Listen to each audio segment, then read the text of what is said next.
Afghanistan is now in complete control of its own security after NATO formally handed over combat operations to the Afghan government. In a ceremony in Kabul Tuesday morning, coalition officials turned over security operations to Afghan forces for the first time since 2001.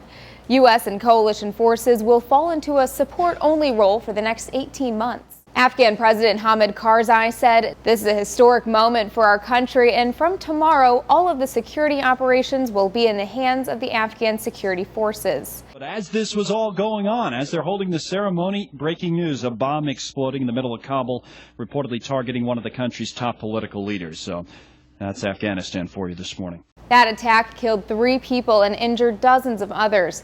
Afghan security forces believe they're ready to handle the country's security, but incidents such as these leave others skeptical. They say they've made leaps and bounds. They've made a lot of improvements over the past few years, but critics say there's no way that this Afghan National Army is ready to take on the Taliban. But ready or not, they are now leading the charge. The BBC notes Afghan forces have been gradually increasing from fewer than 40,000 6 years ago to nearly 350,000 today. In contrast, coalition forces currently have about 97,000 troops in the country, the bulk of whom, some 68,000, are from the U.S. And the New York Times says while American units may sometimes be close by when incidents arise, under the new stipulations, Afghan forces must operate without American air support, medical evacuation helicopters, or partnered combat units.